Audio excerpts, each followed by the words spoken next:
Today, I have on Cooper from the YouTube channel Chill Fuel, and we're going to talk about some of the biggest mysteries on the internet, the dark side of YouTube, the dark web, and some other strange things. So please do not go on any of these websites. Do not go to the dark side of YouTube or explore the dark web at all. It is not a safe place to be, and terrible things can happen and things that cannot be unseen. You've been warned.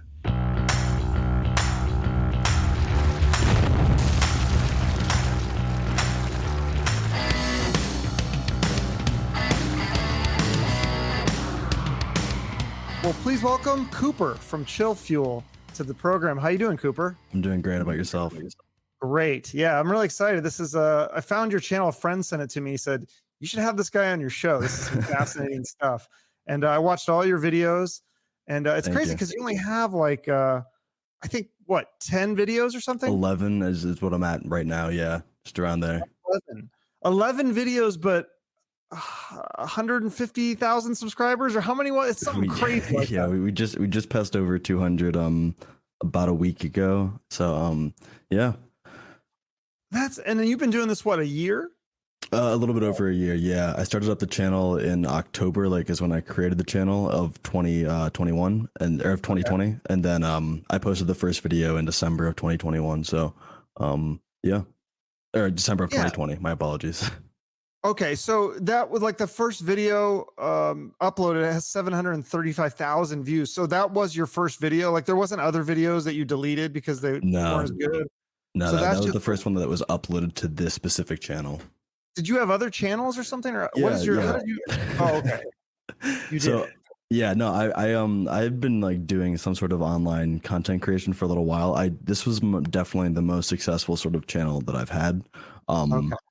But I did start off with doing different edits, and when I was really young, I was doing edits for other people in content creation and trying to learn more about the space and get into it. And I had little pieces of successes in like small niches, but nothing quite like this current channel. Okay, so how long has it been that you started doing editing and all that stuff? Well, I'd been working with computers like basically my entire life. But when I got into the actual content creation side and editing, it's probably been about 7 years-ish. Okay. So that's a good run then. Yeah. So how long does it take you to make each of these videos? Because you don't put out a lot, but the ones you put out are really, I mean, they look like you put a lot of effort and work into them. Yeah, thank you. But they do take quite a bit of time. I've been trying to get some help on them more recently to try to get the upload schedule to be something that is more normal so that I can actually make some sort of brand out of it. Because uploading once every 2 months in my first couple of videos that I was making is not really a sustainable model. But it takes me about from start to finish with the help I'm currently getting around 3 weeks from starting off like with the concept of here's an idea for a video, let's go ahead and do some research on it, build a script out of it, and then get into the editing process and to upload about 3 weeks at the moment. Yeah. Like doing full time, or is this like a hobby kind of thing?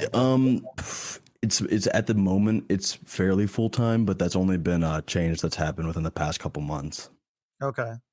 So how much research do you do on each? Because I love doing the research part. Yeah. That's the fun part. But how much research do you do for each video? It kind of depends on the topic. Some of them can take you down extremely deep rabbit holes that end up just taking a huge amount of time to like look into and really figure out the true piece behind it. Some of them can take a very, very short amount of time to actually get too into it. Some mysteries I like to really dive in and figure out like what's going on here. What have people not actually found out about this sort of thing? And some of them, there isn't much to find out. It's a pretty cut and dry piece where there's not any more information out about it. And that's what makes the mystery.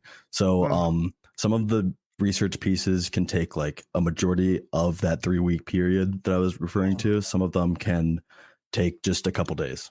It really depends. Okay.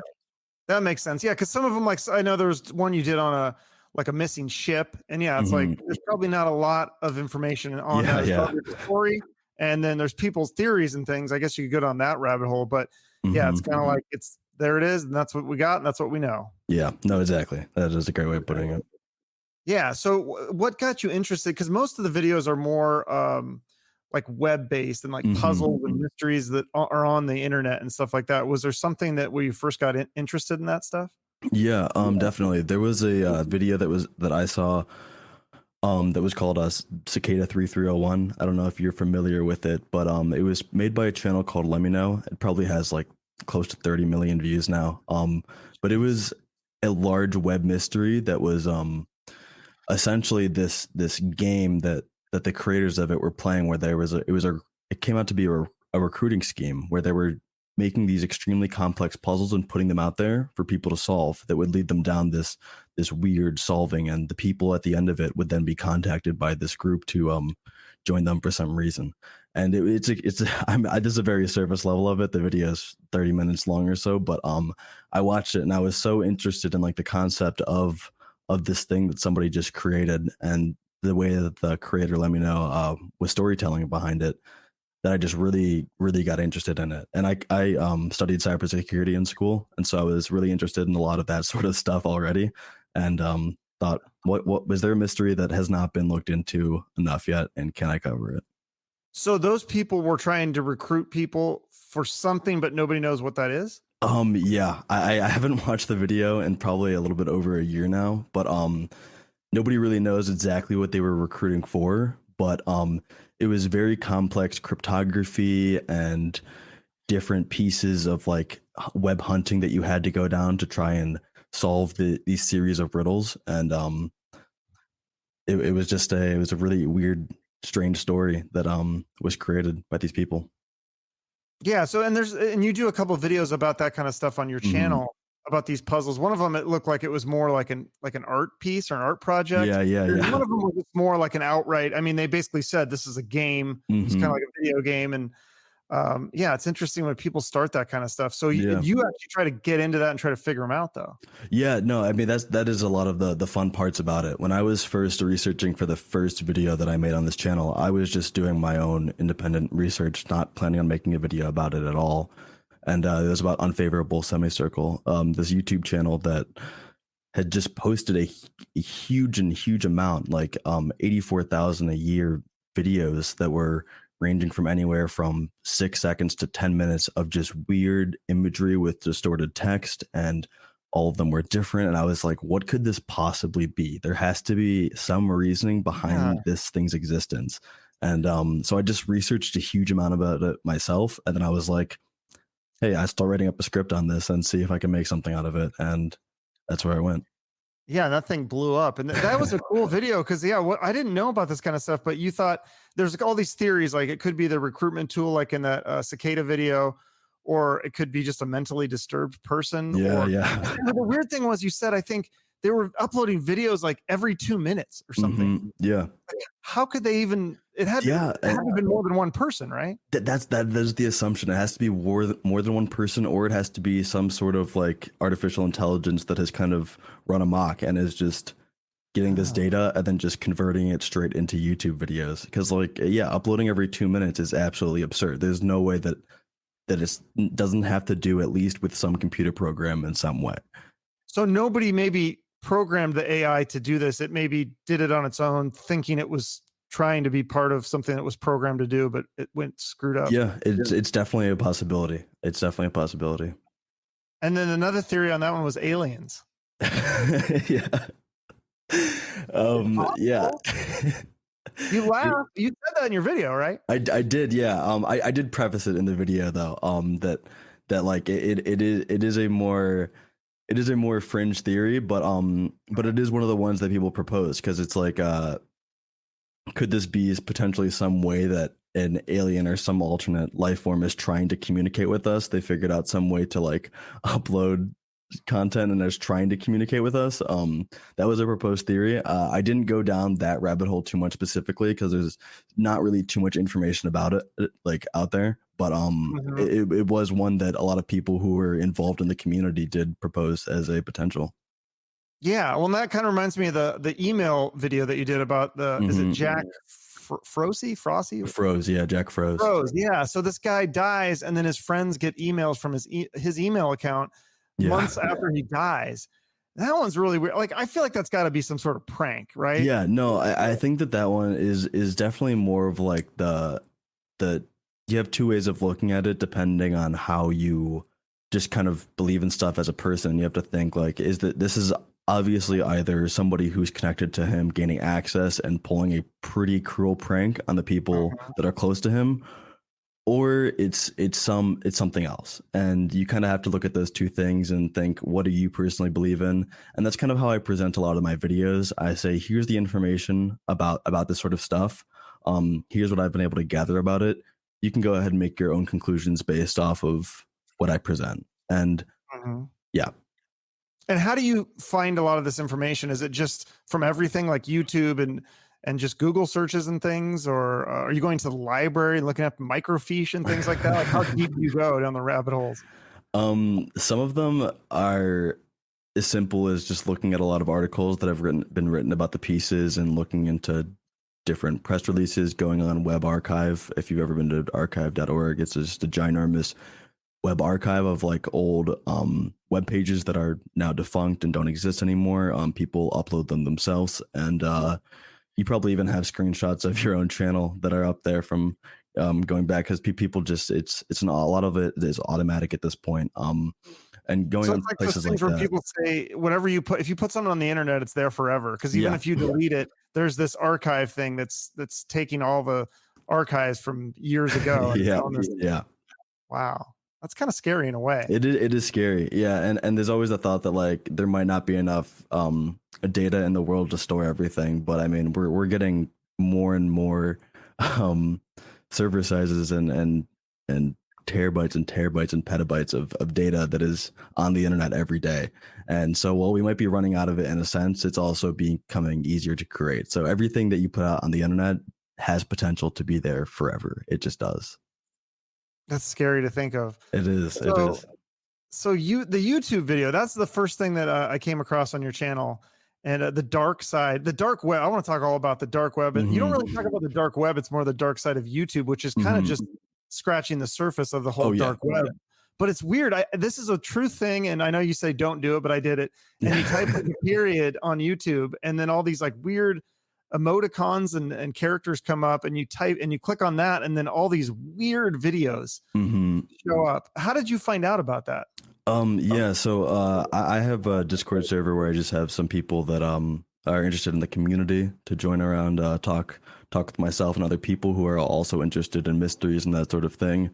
And somebody had just like said, "Hey, we should try typing this in on YouTube." They direct messaged me it, and we're like, "Hey, try typing this in," and I'm just seeing some really strange results. Like, do you have any idea what this could be? And so I tried it myself, and I was like, "Whoa, this is weird. I gotta dig deeper." And so I just went down I went down the rabbit hole myself and just was digging through pages and pages of like what was coming up, why was it coming up, and trying to figure out more about it, because it was a very weird thing. I mean, like you have all these people that are clearly making this content themselves, but it's targeted towards so many different pieces. You have the horror aspect, you have this strange, just like weird part of YouTube aspect where it's like targeted towards kids with like weird graphic content, and then you have this you have like the ones that are just memes like that people were uploading with the same title, and I was like, what could this possibly be? Where did this come from? And there's a lot of different pieces you can go down with it, and it was just something that somebody sent to me, and I was like, okay, I got to cover this. It's interesting. So you spent hours going through this algorithm or a Oh yeah. search. And so Yeah. what was some of the weirdest stuff that you saw? I know you mentioned some of it in the video. Was there other stuff that you saw that you didn't want to mention? Yeah, I mean, there's definitely some stuff that was more on the graphic side that you'd find on a like Reddit page that's just gore. I don't know if you've ever heard of the Gauntlet, but there's it's this series of videos that are apparently like so disturbing that it's very hard to make it to the end of it. And it's called the Gauntlet because of how gory it is. It's like how hard it is to make it to the end of it. And so there was a lot of videos that were kind of from that sort of gauntlet that were hidden in the deeper parts of the search results and like far in, because a lot of these videos do get removed. The ones that straight up contain just like very gory content are removed a lot quicker most of the time. Of course, a lot of them still do get through, and there's the ones that go on the edge of is this allowed on YouTube are going to remain up for longer. But if you type in that string of and you just scroll down to like the 50th page, you're going to get some stuff that you probably did not want to see. Right. Well, That's yeah, I don't know how old you are, but when I was a kid, they had these back in the video store days, they had these videos of Faces of Death, I think it was called, and they were oh, real life deaths that you could rent. I don't really? know how it was legal, but that was one thing that you could rent. And for some reason, I decided, oh yeah, I want to check this out. Oh, that was a bad idea. That was Yeah. some scary stuff. And then there was another series, I think it was called Traces of Death, that was even more gory and Yeah. just horrific. And now they have this kind of stuff on the dark web, but it's Mhm. crazy. So some of this stuff, that's like what you're seeing on YouTube in the dark side of YouTube. Somehow it gets Yeah. through the filters or whatever.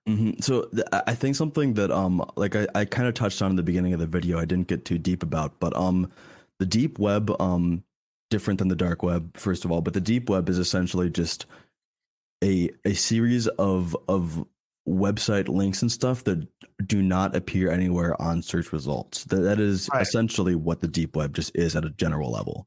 And so I found it interesting how pieces of content from like this supposed like deep slash dark web can make its way onto the search results through these weird strings that you wouldn't typically think would ever be searched for.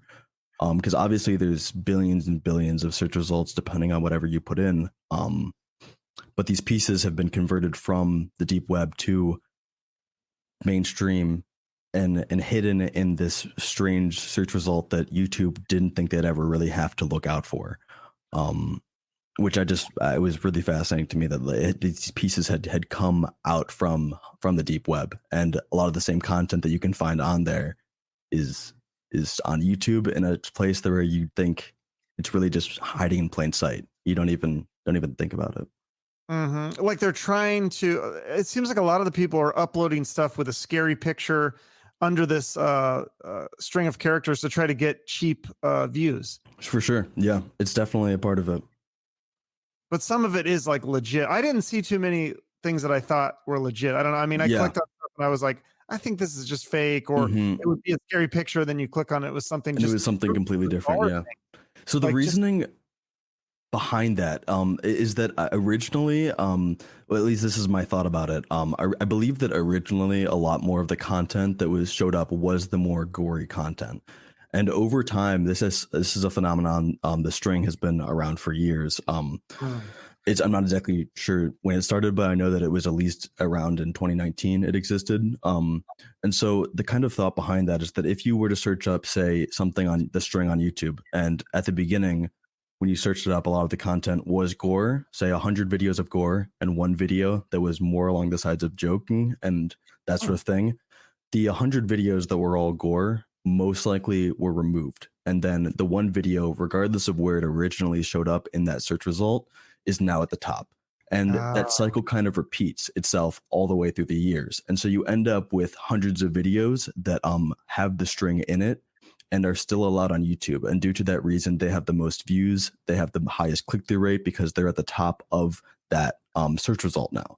So to get because to they've the been around a long time. and they actually have those views and they haven't been removed. Where the gore content lasts maybe a couple weeks or a month and then it gets removed and then it's re-uploaded. And YouTube is going to feed you the videos that have hundreds of thousands of views rather than the ones that have hundreds. And so you end up with the Right. gore content being much, much, much like further down in the search results as a result of that when the string has been around for a while. So did you see some shit that like really like shook you? I saw one video that was pretty shocking. That was it depicted God, I clicked away pretty quick. But I was looking up the string with a buddy of mine, and we came across a video that was somebody's head being crushed and their body twitching afterwards. And I was like, okay, there's definitely some of this gore out there. It is definitely like it comes up with the search results, and like that kind of confirmed it for me. And I didn't want to get too much deeper into like a lot of other videos that were further down in the search results after that. But that was one that I was like, okay, I don't want to be too graphic with it, but I saw it and I was like, yeah, that is And you think it's real? absurd. It it it was actually a video that I had seen previously in what in the Gauntlet thing. Like, with a buddy of mine just showed it to me without telling me what I was even watching. He was just like, "Go check this out," and showed me it. And so I had actually seen that specific one before, and I believe it to be real. Yeah. That's scary. And then do you worry though that like, can you get in trouble for watching that video? Cause it's, or I mean, would it be more, I mean, obviously the poster is going to get in more trouble, but can you get in hmm trouble for even watching it? I don't think it's I mean, maybe in a sense like it is not allowed to like watch something that is that gore like on just in general, but the reality of the situation is that these videos exist online, and a lot of them have hundreds of thousands of views. If that was something that was going to be actually enforced, it would be very, very difficult. I don't know the actual legality of it, but I doubt that there is anybody who is really trying to enforce it. Right. Yeah. So YouTube, what they try to do is remove the stuff. So explain the Elsagate thing. So this was like Yeah. where they would have these kid friendly like thumbnails, and hmm then the kids would click on it and it was not kid friendly stuff. But YouTube, did they fix this problem or they removed a lot of videos? They removed a lot of videos, and they tried to, and they doubled down on YouTube Kids. They doubled down on whenever you upload a video now and you have monetization enabled, they're going to ask you a slew of questions regarding advertising and if the video is meant for kids. It's one of the biggest ones. You have to mark it. Is this video meant for kids? You have to click on one of the options, and if you don't, you can't even upload the video. It's become a very serious thing because obviously there are a huge amount of rules and restrictions regarding media and advertising targeting kids in traditional TV and movies, and there's a very long string of rules that are attached to it. And as this content moved online and every kid is running around with a phone and iPad now, the regulations for it didn't come immediately. And that kind of left it up to people like YouTube and these other groups to enforce it themselves. And they were not doing a good enough job of keeping out for that sort of stuff. And so originally how it started was there was these big phenomenons in children's targeting media like Frozen that had these characters in it. And people figured out that when there were not as many restrictions around monetizing a channel, that they could upload videos that would become very easily monetized, have a great CPM because it's targeted towards kids, and kids targeted CPM was very, very high at the time. You could make way more money off of 1,000 kids viewing a piece of your content on YouTube versus 1,000 adults, just because it's a market that people are willing to put more money into as advertisers. And so you would have these people that would have a picture of a character like Spider-Man, like Elsa from these popular franchises in the thumbnail, and you click on the video, and there was a very large string of them that revolved around something weird with the way that these characters who were cosplaying them were acting. And there was a bunch of different channels that had millions of subscribers that have now been like deleted that made this content. Some of them being more PG and some of them being completely okay. But then you had the people that were taking that same sort of content and making it very non-suitable for kids, which is a huge issue in general, but very much so for YouTube, because as soon as they realize that these companies like that are creating these large media like Elsa, like Frozen and Spider-Man, that those advertisers are putting their money into videos that are showing this sort of stuff and depicting this sort of stuff, you have these ginormous advertisers pulling out. And so YouTube's going, we have to fix this weird issue that's happening. And people figured out through as animating like characters got easier, that they could make this very gory content targeted towards kids that's that has the same sort of stuff in it that is even more absurd. And I could get into a bunch of different rabbit holes and the sort of stuff that was with it, but it was a huge issue. And it's kind of what started the whole adpocalypse on YouTube itself. Hmm.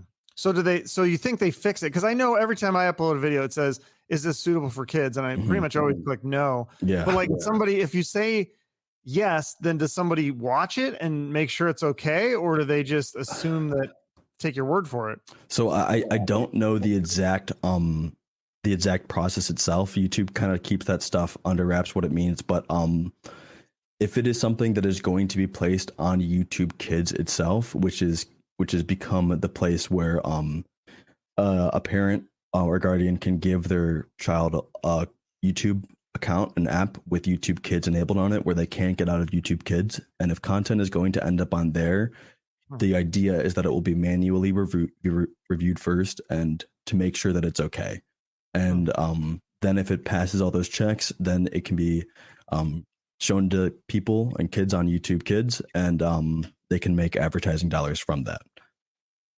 Okay, well that makes sense. Yeah, so hopefully they've fixed that problem. But yeah, again, if you do the special characters, you find all sorts of weird crap. It obviously is an issue that is not completely fixed, and a lot of parents don't have the time or resources to be able to sit down with their kids and make sure that they're only going on YouTube Kids, that they're not opening up the Chrome tab or the Safari and web browser on that same device and going to YouTube not filtered by kids. And it's something that is very hard for the parent to actually control and be aware of.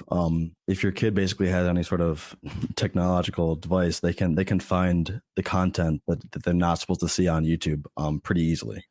So it's and the kids are usually smarter than the parents. yeah, for sure, definitely. Right. Well, so that's like so you say that's kind of more like, because there's the surface web, which is the regular internet that everyone uses, and then there's the deep web that's like not indexed, but it's anybody can get to it. And then there's the dark web, which I don't think that's on YouTube, but that's like a separate internet where apparently I'm just learning about this. You need special software to use it. So I think it's called an onion router, and then makes your computer unidentifiable. But it looks like Google Chrome. And I didn't realize that it was actually developed by the US government so that spies could exchange information. Yeah. There is a lot to the deep and dark web in and of itself. The dark web is like one part of the deep web. Is kind of how it works. Is like the deep web is this ginormous amount of non-indexed information, and then the dark web is the part of that is kind of where the illegal activities occur. And if you're going to be partaking in that sort of stuff, you do need like the onion router and that sort of stuff, but you can get to it if you are not going on any illegal sites and that sort of thing, just by using the onion browser. But you do obviously open yourself up to a lot of potential harm when you do something like that, and you don't have the proper protection behind it. What could happen? Like you could get hacked or something? Yeah. There's obviously it's a completely unregulated space. And so you're kind of leaving yourself up to, first of all, your ISP, if they're taking a look at your web history, which every ISP can do, they can see obviously what you're accessing, first of all. And when it comes to, it could get you into some trouble with law depending on where you go, and it can get you in trouble with the people that you come across on the dark web, because it's very easy to completely destroy your computer with different software that if you don't know what you're doing. And it's very easy for, if you're using a non-protected browser, you can also just have downloads immediately go onto your computer by accessing a website, where like most modern browsers, where you're on the regular web, protect you from that sort of thing. If you're using an unprotected browser, you can easily get your entire computer destroyed and all your information hacked into just by accessing a website and not clicking download or anything. It can download, the file can automatically start. You can have, you're leaving yourself just up to a whole range of issues that could potentially harm your computer. Interesting. So it doesn't matter, even if you have the virus protection and all that stuff, it doesn't work with these browsers. These browsers are designed. So then who but who's kind of in charge? Like, who has the upper hand in this? Like, who's in charge of it? And is because so are you kind of people stealing each other's stuff, or is there somebody that has like an advantage in this game? Well, most of like the dark web, from my understanding of it, is more of like using the marketplace sort of way, where kind of scammers will get together to, and people who are trying to deal drugs and that sort of thing will get together online to actually like sell this. You can buy software to hack into people's stuff. You can actually buy that software itself. Hmm. You can you can obviously get all of your illegal drugs and that sort of deal on the dark web, but a lot of people are going to go into the dark web using an emulated version of Windows. I don't know if you're too familiar with that, but essentially it allows you to you have your computer when you turn it on and everything that is your computer, and then you can run some sort of emulating software that can enable essentially a copy of Windows on your computer in its own desktop version. So you allocate resources to it as you would a regular computer, and then it is a completely isolated version of Windows. So if you have a fresh copy of Windows on your computer that you can emulate, then it allows you to like have this sort of space without anybody being able to access any of your actual information that is important to you, because you don't have any of your files on there. You don't have anything on there, obviously. It's just Windows and the dark web and the deep web browser. Oh, okay. Did you explore for research? Did you go on the dark web at all? Did you I go on haven't done it too much personally. When I was younger, I did. But just to poke around it and look at it. Yeah, because there was some topics that I was interested in. I remember when the whole Silk Road thing was happening. I wanted to look into like what else is on there, and just kind of do the research myself. This was before I was trying to make videos or anything about it. This was a while ago. But I did take a look at some of it, and it definitely is not the same as it is now, and what you need to access it. You could download a browser a lot easier, and kind of be more certain of your safety doing so, because it just it didn't have as many eyes on it, especially after the Silk Road. This was something that was law enforcement kind of Silk looked Road in. is a thing that was like a drug, and it was a black market internet. They sold drugs and Yep. supposedly like assassin services, like hitman services, Yeah. right? And isn't Yeah, that what the guy got busted, and that's why it got taken down, because he tried to hire somebody to kill somebody, right? Yeah, it was a hit. It was like a scheme to try to bust him, and so from the start, it was not an assassin in any way, shape, or form. But it was somebody posing as like offering those services. Contacted the owner of the website because they were trying to figure out ways to pin him, and they ended up being able to essentially get him to. He wanted to get rid of some people on his website that were scamming individuals and himself out of money through selling drugs. He was upset with them, and he was like, I don't want to deal with this. The person was also blackmailing the owner of the website himself, because he had some of his information and was threatening to leak it. And so he was like, okay, I'm going to hire this dude. And then that is what they ended up busting him for. The way that they actually busted him, because they still needed to confirm that this person they're speaking to online that is trying to get this kill for hire service is actually this person in real life. It's very hard to, like, in a legal sense, pin that person without like some sort of direct witness to it. And so they actually staked out I believe it was a coffee shop, and waited till he accessed his computer and then went to the bathroom. And then when he did, they went over on his computer and was able to make the connection between the real life individual and the person, his online persona that was sending the messages. Busted. Yeah. But so, yeah, all these videos I watched about the dark web, everyone says don't go there. It's like always like, I wish I never went there. I don't know if like how much of this is urban legend or how much of this is true. I mean, like, do you believe in the red rooms? Is that a real thing where people are murdered and tortured, and you can go on this dark web and see this happen? I do think the red rooms are real. There is definitely a marketplace for it. That, like, I definitely believe that there are people that are willing to pay to see that, and I think there are It's kind of like in my idea of it, it's kind of something that's it's one of the, honestly, like when you come to the dark web and you think of these marketplaces, it's one of the ones that make more sense than some other absurd ones out there. Obviously, when people tell you not to go on the dark web and stuff themselves when you're watching a video, a lot of that is for their own protection. I believe it's like they cannot be advertising this on YouTube and that sort of stuff. It could get them demonetized. There's a whole range of issues. It can get them pushed down with views. And so you can't really be advertising like, hey, here's the dark web, go check it out, have fun for yourself. They have to like put it in a way that's like, don't go here, it's bad, like you're gonna get yourself in trouble, don't do it.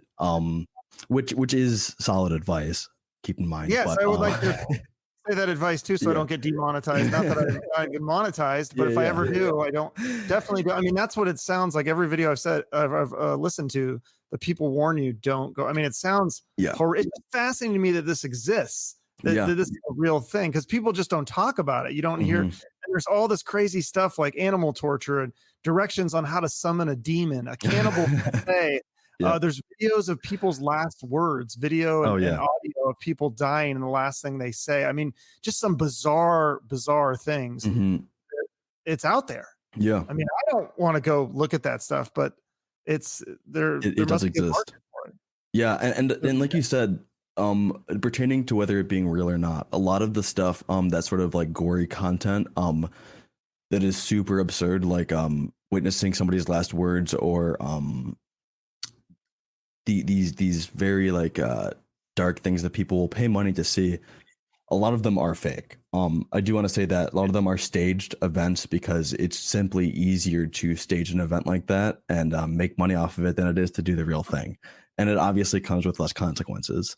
So while these marketplaces and such do exist and there is that real side of it, a vast majority of the content that is claiming to be one thing is a lot of the time fake. Just because it's easier for the people to make money off of it. No, that makes sense. So have you heard of is it Mariana's web? That's supposedly the darkest web. Now what is this? You need like you have to be able to code and hack to even get there. Yeah. So Mariana's web. It's, from my understanding of it currently, it is theoretical. It's not something that is proven to actually exist. And I could be incorrect on that. I kind of want to almost fact check that, but and what I've heard about it, it's deep web. Let me go ahead and just check this out. The myth of Mariana's web, the darkest corner of the internet. Yeah, so it's not something that is actually 100% like a proven fact that it exists, but it is said to be like the darkest part of the dark web, where there's just an insane amount of secrets about the world and about all these sort of like really weird pieces that are out there, that are said to be in the Mariana's web, but we don't really know if it's real or not. We just it's kind of just something. It's more of like an urban legend type thing, from my understanding. So then, what's interesting to me too is that, like, how do you police this stuff? Because I mean, we're on the same team here. We're agreeing, telling people not to go, and this is a bad thing. But I mean, I feel like a lot of these people that are into this kind of stuff are really smart with hacking and computers, and I'm terrible at that stuff. But I feel like the government and the police, are they staying a step ahead? Because it sounds like they can't access a lot of this stuff. Yeah, I mean, it is very hard to stay ahead of the bad guys when it comes to this sort of stuff. And law enforcement in the past has had a very hard time kind of keeping up with the criminals on the internet, whether it's cybersecurity breaches that cost companies millions and that sort of thing, or whether it's just something that's on the dark web. It's very hard to police it, just because there's more money in these dark marketplaces to be made than is going into policing these sort of same things. Right. Like if I'm a really good hacker, coder, crypto, whatever you want to call it, if I'm really good at computers, like the probably the money is in being a bad guy, like you said, or maybe working for a private company, but probably not to work for the police and the government. I mean, yeah. And that's sort of a big issue, not only in policing this sort of stuff, but also in teaching this sort of stuff, because the people who are the best in cybersecurity and computer science are not going to become teachers of it to other people. They're going to go off and work for a private company, most likely if they want to do it the legal way, which a vast majority of people do. Um, Yeah. and they're probably not going to end up on the law enforcement side unless they have a very strong belief in policing this sort of activity. And so it is very hard to keep up with it. And a lot of it is at the point where it's kind of unpoliceable. But when you have these sort of marketplaces that get so big, like the Silk Road, where um, it's hard for the law enforcement not to have some like not to be aware of it. That's kind of when they get involved. But a lot of the parts of the dark web and of the deep web are ever changing. You have these illegal websites and illegal people that it's set up in their website's code directly to change every couple weeks, and then the people who are inside the community, who are deep inside of it, know the new website to go on. They know the how to access the new sort of stuff, and the good guys don't. That's kind of just the reality of it. So it is something that is extremely hard to police, and I think that as technology advances even further, it's going to become harder. It's just the reality of it. Do you think that hopefully there is some sort of team that dedicated to this that's going into these sites to try to hack it, or to try to talk to the people, to try to get them to meet up so that they can. Yes. Yeah. No, there are teams like in law enforcement that deal with specifically deep web, dark web circumstances. There are teams that are assigned to it. Yeah, because I feel like with the whole I don't want to say the word, but the pandemic, that whole thing, like, is I think we get demonetized if we even say that word. But when that whole thing happened, like, we got caught with our pants down, right? Like, people were not ready for this. I mean, nobody was expecting it. And I feel like we're on the verge of a big sort of cyber hack from another country, or maybe just some guy in his mom's basement that could do all sorts of stuff. I mean, what you did the one video about the crypto hack that was it was 25,000 Bitcoins, which I think equals out to 8 billion? Well, it was 800,000 Bitcoins in total that like was initially stolen. They recovered 200,000 of it over time. So there's a little bit under 600,000 that are still missing from the event. But yeah. That work, because they see, I don't understand Bitcoin at all. I'll be honest. Like, there's no serial number or anything. Like, could they ever find it? So the thing is, it is traceable. You can go through it and you can trace down who actually has the Bitcoin, because that's kind of the nature of blockchains, that you will be able to track down what wallet actually has this Bitcoin now if you do the research for it.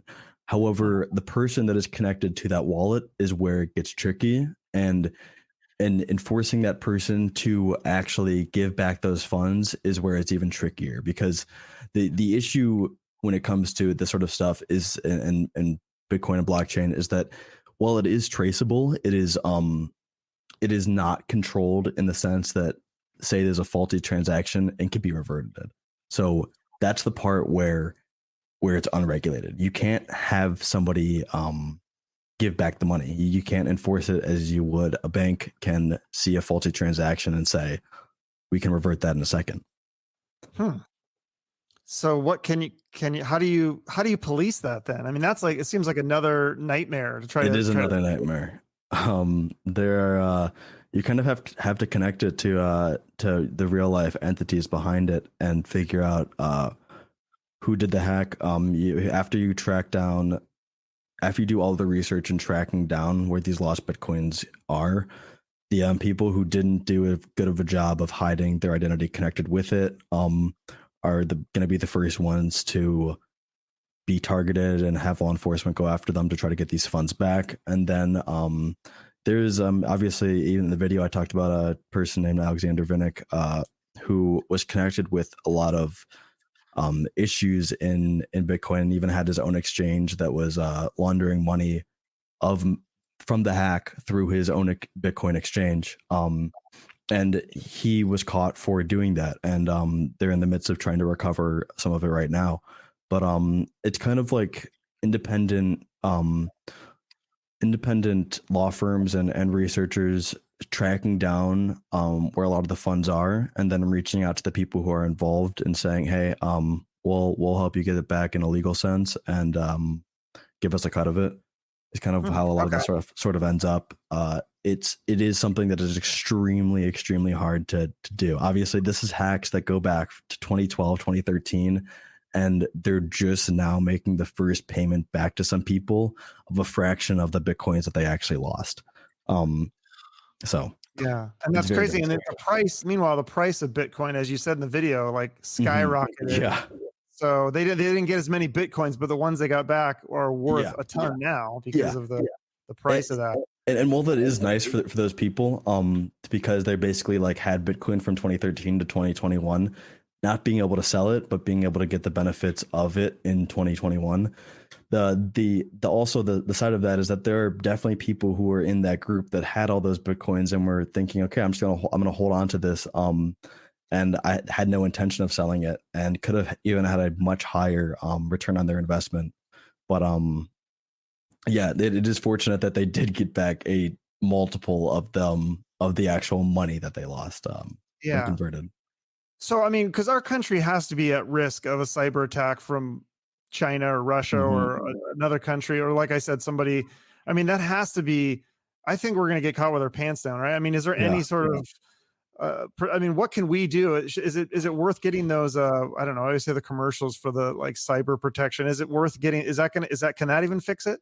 Some of it can. It's definitely going to help you. I think that a lot of cybersecurity hacks and companies, the way that they go around protecting themselves is just being a step above the person who's doing less protection than them. So Mm. say me and you are both heads of large companies, and like we are the two biggest players in some space, and every company is in a sense hackable in some way. It can be done, but you spend 50 million a year on your cybersecurity defense protocols, where I don't really care about it. It's not something that I think about. The hackers are going to target me just because they Right. see me as the weaker person to target. It's going to be less work, and if we're the same size company, they can get more about it. So companies are breaching out their defenses, knowing that this is not going to protect them from a hack. If somebody really wanted to hack them, it can be done regardless. The It'll hackers are make it always harder. ahead.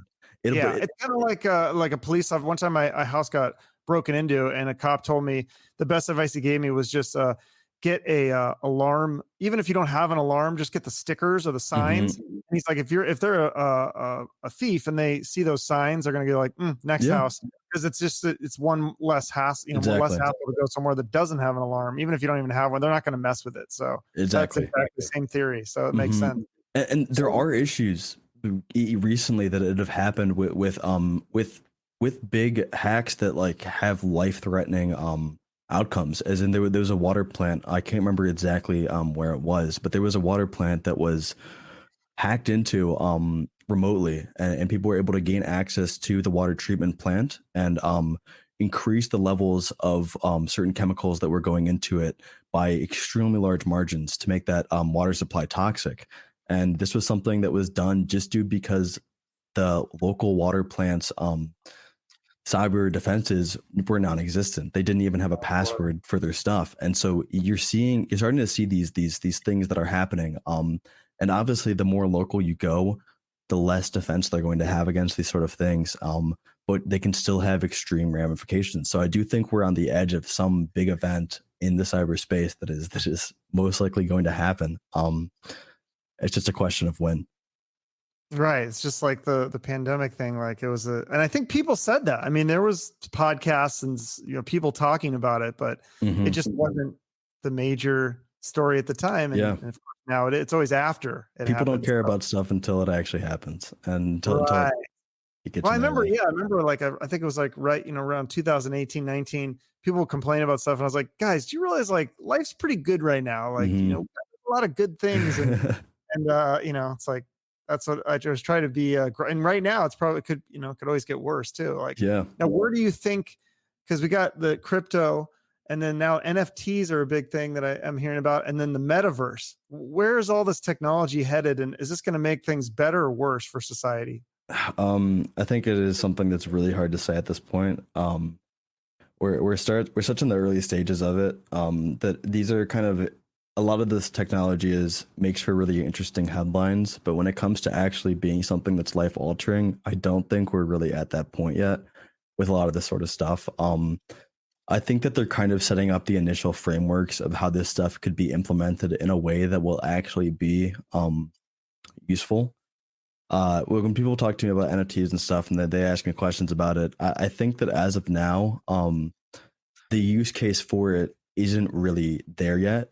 It's a cool piece of technology that has possibilities of being used in certain ways. The one I always go to is in games and in places like the metaverse, where you can have these items that have value to them.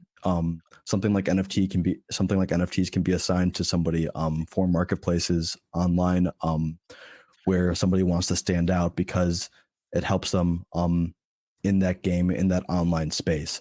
But I don't think we're quite at the point where it's actually going to be something that is changing on a dramatic scale yet, just because it's not going to affect most people. Give it time. I think that it could, but I don't think we're really there yet. So do you think it's a good investment to invest in crypto and NFTs and the metaverse and all that? Because my friends are trying to sell me on it every day. They're telling Yeah. me, um, I am not personally a huge fan of NFTs specifically, just because I think, like I was saying, the use case I don't think is there for them yet. Cryptocurrency is a different situation because there is a use case for it, and I think that there is a very large need for a lot of people who want an unregulated currency. The question behind it is, will governments target it? And right? because it is that sort of thing where, like, China is, when they're banning these cryptocurrencies, like, because they don't want to lose that control of it, can the government stay ahead of the cryptocurrency, or will it not? How could they, if they wanted to ban it, could they even do that? How do they ban it? Well, China has a very controlled internet space, Sure. where they've been doing it since the start of it. So somewhere like that can very easily make it so that you can't access any website that has to do with trading cryptocurrency. And sure, there's going to be some individuals that do it under the radar, but they're in a much smaller group, and the punishments for them are so extreme that it's something that is, if if if a place like China wants to ban something online, Yeah. they won't have too much of an issue doing it.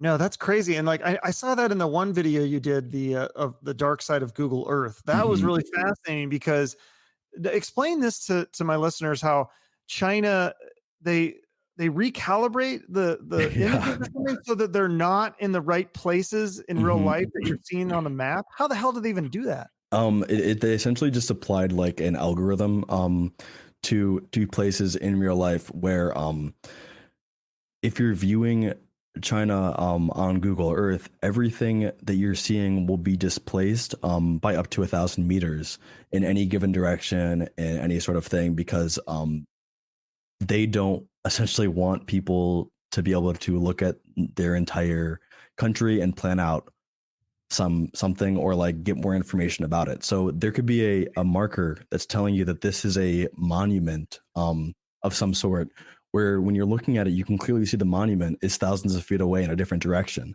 It's going to tell you that it's in a certain spot. It's same thing with streets, same thing with like any place there. And it's essentially just for control. They just want to retain some more control in that sense. And it's a way to do it. So they just use a different protocol when viewing them, and they only give that information to Google about their actual places in that way, so that Google doesn't really have any other option. And if they want to exist in China, then they have to Mm. comply.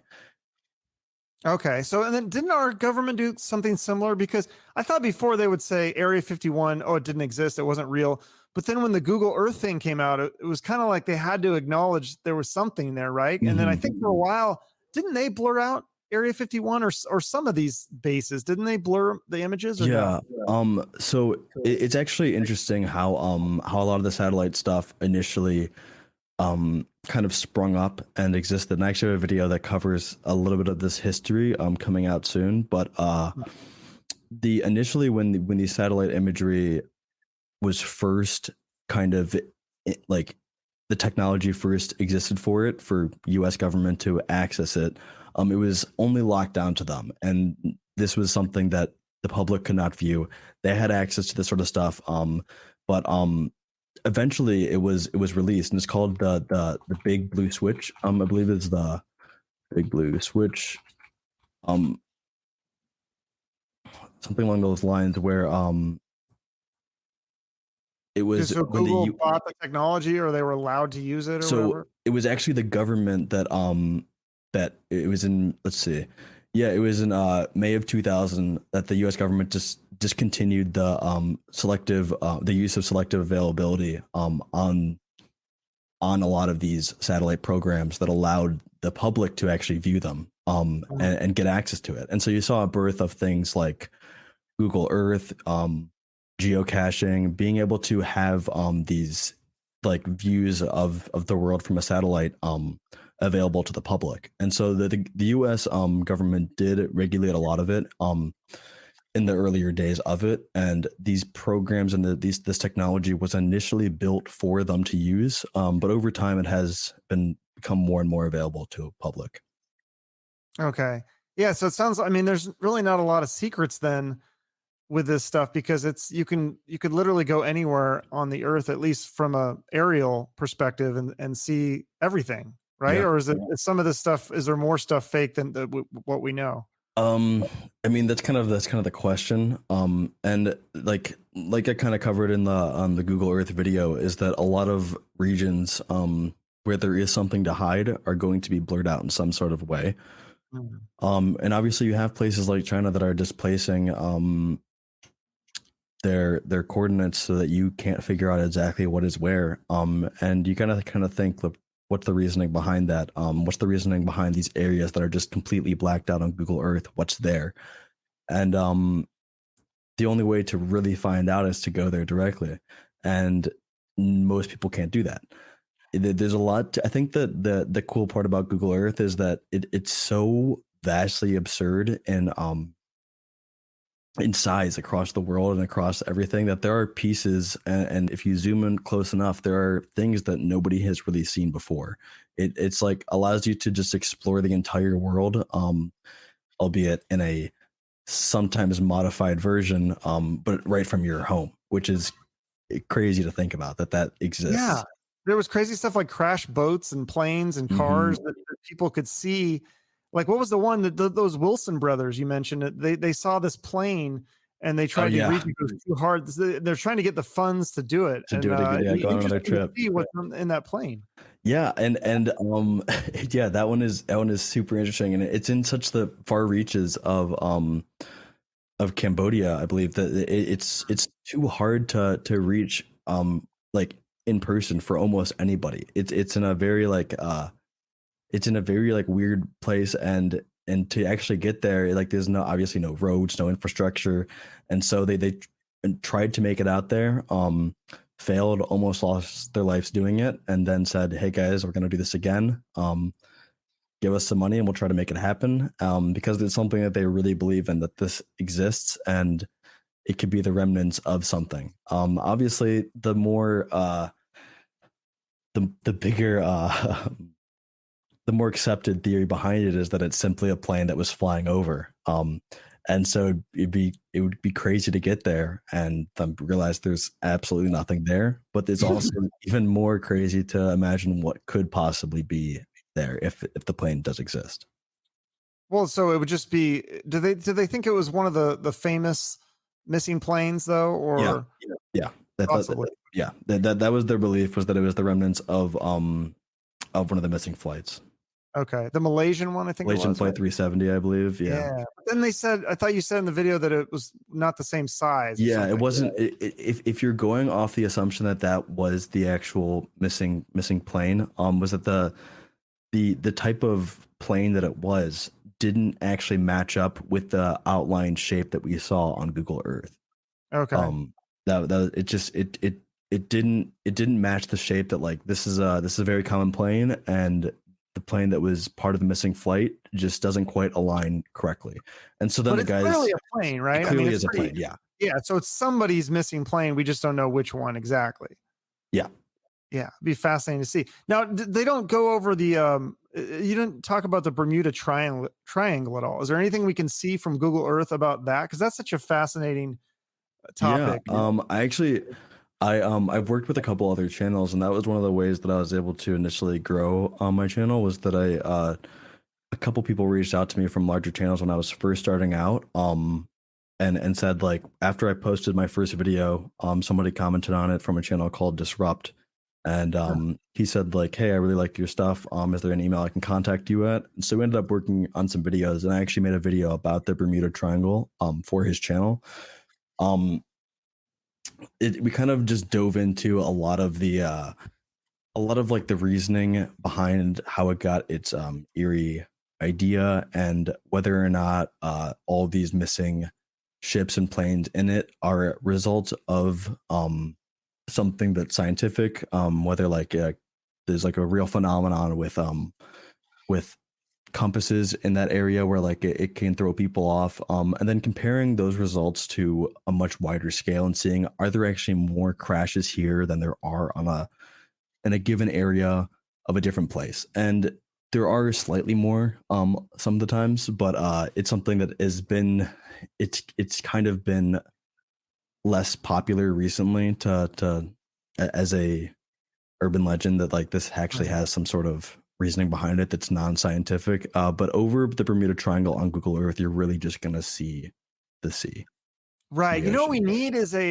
a Google Sea. We It would need be something that can go and crazy. cover all the ground floor of the ocean Yeah, and with a that would camera. be that sort of stuff. It would be the most interesting thing ever because there is so much that we don't know about the ocean right now. We're still Yeah. making new discoveries about deeper parts of the ocean and creatures that live down there and new species of animals that live down there like every single day. And there's so much still undiscovered. I kind of think it's the last thing that we haven't Frontier. fully last frontier that is still on our planet. Yeah.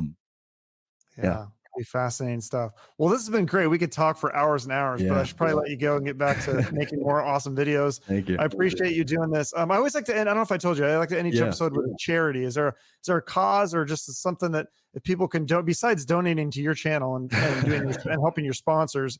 Is there something else that where they can throw some money? Is something Yeah. near and dear to your heart? Funny enough that we were just actually talking about oceans. If you do have anything to spare for the Ocean Conservancy, it's a great charity, and being able to maintain what we currently have in the ocean, I think, can teach us a lot about our Earth and about the future, and it's something that we are not taking great care of right now. And I think that there's definitely more to be seen about that. And if you do have a need to spare something, then Ocean Conservancy is a great charity. Ocean Conservancy. Okay, I'll put that in the notes along with your YouTube channel. People should check it out. You got some great videos, and definitely, I'm subscribed. I can't wait for the next one. Thank you. Fascinating stuff. So, thank you so much for doing this. I appreciate it, Cooper. Yeah, of course. All Thank right, you. talk to you later. Thank you to Cooper for coming on my show. Make sure to subscribe to his channel, Chill Fuel, for some great videos. The link will be in the comments below or the show notes. He's only got 11 videos at this time, but there will definitely be more coming. And if you enjoyed this interview, make sure to check out some of my other interviews. If you're watching on YouTube, a playlist will pop up in a minute with similar interviews that I've had on my channel. And make sure to subscribe to my show so that you'll keep up with future episodes. One last warning to make sure you don't explore the dark web or the dark YouTube or try to go on any of these websites that we've mentioned in this interview. It is not safe and terrible things can happen. So again, you've been warned. Otherwise, have a great rest of your day and remember to shoot for the moon.